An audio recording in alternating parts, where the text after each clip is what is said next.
간만에 좀 시원시원하게 나가는 2리터 가솔린 차를 타는 것 같아서 속도 자체에 취해 있었는데 저거는 솔직히 왜 달아난지 모르겠습니다. 그게 아니라면 300 아방가르드를 추천합니다. 남들이 뭐라 한들 내가 만족스러우면 그만이잖아요. 안녕하세요, 로테스트입니다. 저희가 오늘 여러분께 소개해드릴 차는 메르세데스 벤츠의 GLC입니다. 제가 요즘에 시승차를 잡을 때 제 사심을 담는 경우가 종종 있습니다. 예전에는 이 사심의 우선순위가 슈퍼카나 스포츠카 같은 제가 평소에 잘 경험하지 못할 법한 차들이 있죠. 포르쉐 911이라든지 BMW M3 이런 것들을 가장 먼저 타고 싶어 했는데, 요즘에는 그런 자극적인 차들보다는 우리나라에서 가장 많이 판매되는 차들이 먼저 궁금하더라고요. 물론 신형 911도 조만간 시승이 잡혀있긴 합니다. 그래서 제가 벤츠를 날 잡고 안 탄 지 오래된 것 같아서 리스트를 쫙 봤는데 1등은 역시나 E클래스죠. 근데 E클래스는 국내에서나 제가 독일 출장을 갔을 때나 야금야금 타봤습니다. 그래서 그 다음으로 많이 팔리는 벤츠이자 벤츠 SUV 중에 가장 인기가 높은 모델인 GLC를 가져왔습니다. GLC가 작년 한 해 동안 8,659대가 판매됐습니다. 기본형 GLC가 4,862대, 쿠페 버전이 3,797대가 판매됐고요. 올해에는 1월부터 5월까지 두 가지 타입의 GLC를 합해서 총 3,249대가 판매됐습니다. 시승차는 GLC 300 포매틱이고요. 올해 1월에는 25년식으로 바뀌면서 트림을 더 세분화하기도 했습니다. 오늘 이 차 직접 타보면서 과연 우리나라 사람들이 왜 그렇게 GLC를 좋아하는지 알아보도록 하겠습니다. 아쉽게도 오늘 시승차는 25년식은 아니고 24년식입니다. 그래서 25년식 GLC는 어떤 게 바뀌었는지 말로 설명을 드리자면, 일단 트림이 세분화됐습니다. 기존에는 GLC 300이 AMG 라인 단일 트림으로만 운영됐습니다. 25년식부터는 아방가르드와 AMG 라인 두 가지로 나뉘었습니다.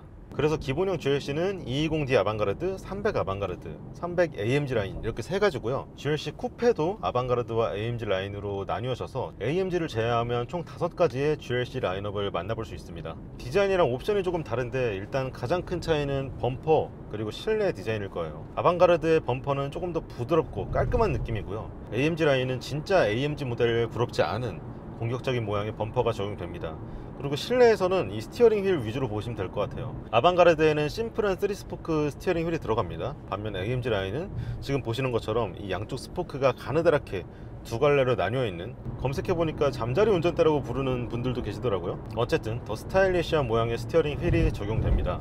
그리고 서스펜션 댐퍼도 아방가르드와 AMG 라인이 다르고요. 편의 옵션을 보면 GLC 300에만 붐메스터 오디오가 들어가고요. 마지막으로 25년식 GLC 전체에 3세대 MBUX 시스템과 팀의 모터가 기본적으로 들어갑니다.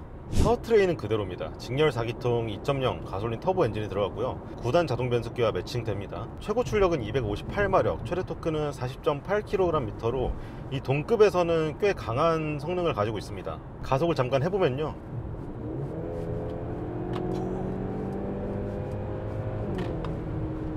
힘은 진짜 넉넉합니다.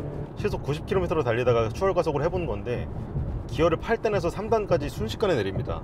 최대 토크가 나오는 시점도 꽤 이른 편이거든요. 그래서 지금처럼 킥다운을 통해서 RPM을 많이 띄우지 않더라도 도심에서 운전하다가도 오른발에 약간만 힘을 주면 정말 시원시원하게 속도를 올릴 수 있습니다.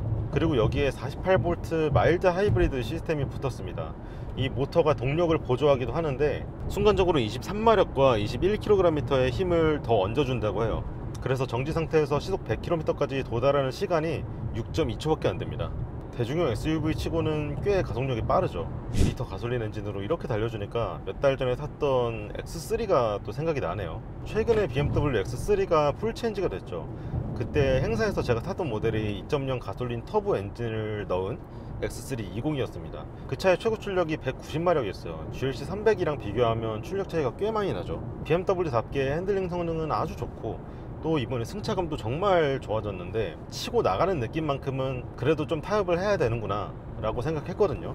종합적인 주행 성능의 만족도를 따져보자면 X3가 더 우세할 수도 있는데, 단순한 가속 성능이 주는 즐거움은 확실히 출력이 높은 GLC가 조금 더 나은 것 같습니다. 제가 어제 이 차를 받아서 막 도로에 나갔을 때는 이 출력에 제일 집중했습니다. 간만에 좀 시원시원하게 나가는 2리터 가솔린 차를 타는 것 같아서 속도 자체에 취해 있었는데, 계속 타다 보니까 이 엔진의 최대 장점은 단순한 출력이 아니더라고요. 이 엔진에 들어간 48V 마일드 하이브리드 시스템이 제시동을 걸어줄 때 정차 상태에서 신호를 받고 다시 출발하는 과정 있죠. 그때 시동을 걸어주는 과정이 정말 매끈합니다. 아이들링 스탑 앤 스타트 기능이 활성화되어 있으면 정차할 때 시동이 꺼지잖아요. 그리고 신호를 받고 다시 출발할 때 이 마일드 하이브리드 시스템에 있는 모터가 시동을 다시 걸어주는데 그 과정이 정말 매끈하고 조용합니다. 어제 퇴근길에 몇 번이나 테스트 해봤거든요. 일단 정지할 때는 차가 완전히 멈추기 전에 시동을 미리 끕니다. 그 찰나의 시간마저 연료를 아껴주는 거죠. 이 차의 엔진이 가솔린 엔진치곤 걸걸한 편이란 말이에요. 어제 후배 기자랑 나가서 촬영을 하는데 이거 디젤이냐고 물어보더라고요. 그만큼 이 M254 엔진이 밖에서 들었을 땐 소리도 꽤 크고 열도 굉장히 많이 내뿜는 편입니다. 그리고 정지 상태에서 출발할 때도 약간은 디젤스러운 걸걸한 소리가 실내로 유입되기도 하고요. 220D 디젤 있죠? 그 엔진은 또 희한하게 디젤치고는 별로 안 시끄럽습니다. 사실상 이 가솔린 엔진과 큰 차이가 없을 정도예요. 그런데 정차 후 재출발할 때 모터가 엔진 시동을 걸어주는 순간만큼은 그런 느낌이 하나도 없습니다. 모터의 힘이 충분하다는 거죠. 이게 하이브리드 모터가 아니라 일반 시동 모터로 계속 재시동을 했다면 그 정도로 매끈하게 시동을 걸지는 못했을 거예요. 제가 시승차를 탈 때마다 이 기능을 거의 끄고 타는데 신형 X3 이후로 거의 처음으로 이 기능을 켜놓고 운전을 하는 것 같습니다. 그리고 이건 좀 더 테스트를 해봐야 될 것 같은데 마일드 하이브리드 시스템 덕분인지 가끔 이 차를 운전하다가 가속 페달에서 발을 떼고 관성으로만 차가 움직일 때 유심히 집중해보면 정말 기계적인 저항이 단 하나도 걸려있지 않는 것처럼 아주 부드럽고 빙판 위를 이동하듯이 차가 움직일 때가 있습니다. 이게 고속 환경뿐만 아니라 도심에서 운전할 때도 종종 그 느낌을 받을 수 있거든요. 그 느낌이 정말 좋더라고요. GLC의 전반적인 주행 품질을 올려주는 요소인 것 같은데 그 환경을 만들기 위한 조건을 아직 정확하게 찾지 못했습니다. 대신에 이 엔진의 단점도 있긴 있죠. 아까 말했던 소음이 가장 큰 단점일 것 같습니다. 밖에서만 시끄러우면 뭐 그러려니 하겠는데 시동을 걸어놓고 실내에 앉았을 때도 유입이 된다고 말씀드렸잖아요. 그 소음과 싱크가 딱 맞는 진동이 운전대를 통해서도 조금은 들어오고요. 다행히 시트를 통해서는 많이 들어오지 않더라고요. 그래서 부드러운 엔진 회전 질감을 선호하는 분들이라면 이 GLC를 구매하셨을 땐 좀 두고두고 거슬릴 것 같습니다.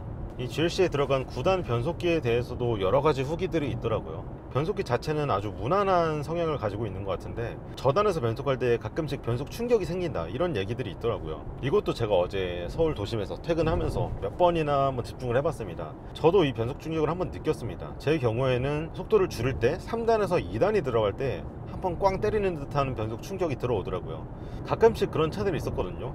이거 차에 진짜 문제 생긴 게 아닌가 싶을 정도로 꽝 때리는 느낌이 드는 변속기가 있었는데 제가 경험한 이 GLC의 변속 충격은 그 정도까지는 아니었습니다. 하지만 자동차에 대한 경험이 아직 부족한 분들이 그 정도의 충격을 겪으면 순간적으로 놀랄 것 같긴 해요. 그리고 저는 1단과 2단 사이에서 충격이 생긴다는 말을 들었는데 저는 또 2에서 3단에서 느꼈단 말이죠. 이런 걸 보면 변속 충격의 조건이 아주 규칙적이진 않다. 그리고 크게 문제될 수준까지는 아닌 것 같다. 이게 제 결론입니다. GLC의 승차감은 벤츠에서 제일 많이 팔리는 SUV답게 가장 많은 사람들을 만족시킬 수 있는 방향으로 가는 것 같습니다.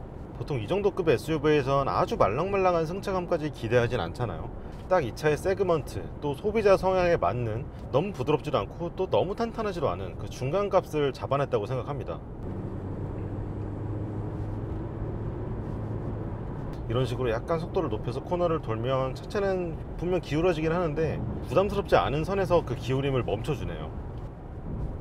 방금 같은 단차가 있는 도로 이음매를 건널 때도 그냥 툭툭 무심하게 넘어갑니다. 이 노면으로부터 오는 여러가지 정보를 운전자에게 필요 없는 것들은 싹 걸은 다음에 적정량만 올려보낸다는 느낌이랄까요. 그런데 운전하고 있는 도로의 상태가 많이 안 좋을 때 정상의 범위를 넘어서 도로가 깨져서 포토홀이 생겼다거나 또는 아스팔트 포장이 갈라졌다던가 그런 곳을 지날 때는 앞뒤 서스펜션이 충격을 딱 맞닥뜨릴 때 튀는 듯한 느낌을 받을 때가 있습니다.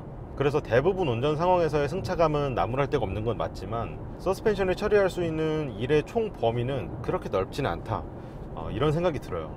차를 구매하셔서 무난하게 운영하실 거면 이 GLC도 아주 괜찮은 차지만 조금 더 손맛을 즐기고 싶고 쫀득한 느낌의 드라이빙을 원한다 하는 분들은 X3로 시선이 돌아갈 수밖에 없는 것 같습니다. 이 서스펜션 자체는 그냥 GLC의 성향 중 하나다, 벤츠가 의도한 설계의 결과물이다 라고 생각하고 넘어갈 수 있겠는데 제가 확실하게 불만족스러웠던 부분은 브레이크였습니다. 시속 40-50km 이상에서 속도를 쭉 줄일 때는 전혀 문제 없었어요. 그런데 시내에서 운전할 때 시속 15에서 20km 이하로 주행하다가 완전 정차를 할 때 그때 브레이크 페달의 이질감이라고 할까요? 제 발은 분명 차가 멈추기 직전에 아주 섬세하게 컨트롤을 하고 있는데 어느 순간 브레이크 압력이 쭉 올라와서 급제동을 하는 듯한 연출이 될 때가 있습니다. 차를 완전히 세우기 직전의 순간에 자꾸 제 의도와 차가 다르게 행동을 해버리니까 피곤하더라고요. 이게 시승차만의 문제인지는 모르겠습니다. 지금 이 차가 미디어 시승차 치고는 적산거리가 꽤 쌓였거든요. 주행 성능은 이 정도로 말씀드리고 이제 인테리어 같이 보시죠. 개인적으로 GLC의 인테리어는 동급에서 가장 호불호 요소가 적고 완성도 높은 멋진 디자인이라고 생각합니다. 얼핏 보면 2세대 GLC의 인테리어 분위기도 떠오르죠. 이렇게 부드럽게 올라가는 센터페시아 디자인이 대표적이고, 이제는 벤츠 실내의 상징과도 같아진 이 터빈 모양의 에어컨 송풍구가 정말 당당하게 자리 잡고 있습니다. 이 컨셉을 처음 적용한 지도 이제 10년이 다 돼가는 것 같은데, 시간의 흐름에 따라서 그리고 차급에 따라서 조금씩 모양을 바꿔가고 있거든요. 이 GLC에 적용된 송풍구도 디자인 정말 멋있습니다. 그리고 조작감도 이 가운데에 맞추면 이렇게 딱 소리가 나거든요. 이 세 개를 딱 정렬해 놓고 봤을 때 시각적인 만족도가 정말 큰 것 같아요. 또 밤에는 저 안쪽을 포함해서 앰비언트 라이트가 전체적으로 들어오는데, 요즘 뭐 E클래스나 S클래스 같은 차를 보면 뭐 EQ 시리즈도 그렇고요, 앰비언트 라이트로 도배된 차라는 인식이 생겨버렸잖아요. GLC는 그 정도는 아닙니다. 여전히 직접 조명보다는 간접 조명이 더 많이 들어가 있어요. 밤에 운전하거나 터널에 들어가면 정말 은은하게 예쁩니다. 요 정도의 분위기가 딱 과하지 않고 좋은 것 같아요. 또 제가 좋아하는 벤츠의 인테리어 요소는 이 대시보드입니다. 이 대시보드 트림도 여러가지 선택지가 있습니다. 가운데에 이런 금속 라인 없이 완벽하게 나무로만 덮을 수도 있고요, 몇 가지 컬러의 이 금속성 소재가 돋보이는 다이아몬드 패턴도 넣을 수가 있는데, 지금 이 차에 적용된 알루미늄 라인 우드 트림이 벤츠만의 고급스러운 분위기를 가장 잘 살려줄 수 있는 트림이 아닌가 싶어요. 대시보드를 포함해서 전체적인 조화를 보면 벤츠는 아직 자신들의 고급스러움을 표현하는데 전통적인 방법을 쓰는 것을 추구하는 것 같습니다. 이런 것만 봐도 X3가 또 바로 떠오르더라고요. 요즘 BMW는 친환경 직물 소재를 아주 적극적으로 사용하는 브랜드 중에 하나죠. 미니도 마찬가지고요. 신형 X3를 보면 대시보드의 거의 모든 부분이 이 조직이 굵은 섬유로 짜여 있습니다. 그 섬유도 사실 가공 자체는 굉장히 잘 해놨거든요. 차의 스포티한 성격을 잘 살려줄 수 있는 소재인 건 분명합니다. 하지만 단번에 봤을 때 차의 문을 딱 열자마자 와, 이 차 정말 고급스럽다 라는 생각을 느끼게끔 하는 디자인은 여전히 벤츠 쪽이 더 가까운 것 같습니다. 그래서 저는 EQS에 들어가는 하이퍼 스크린이나 E클래스에 들어가는 대형 모니터, 이런 것들을 안 좋아합니다. 모니터가 너무 크게 돌아가다 보니까 이런 장식적인 요소들을 다 가려버리거든요. 굳이 모니터가 그 정도로 크게 안 들어가더라도 지금 이 구성으로도 편의성은 충분합니다. 내비게이션 화면이 모니터에 꽉 차는 건 아니지만 그래도 기본적으로 표시되는 영역이 충분합니다.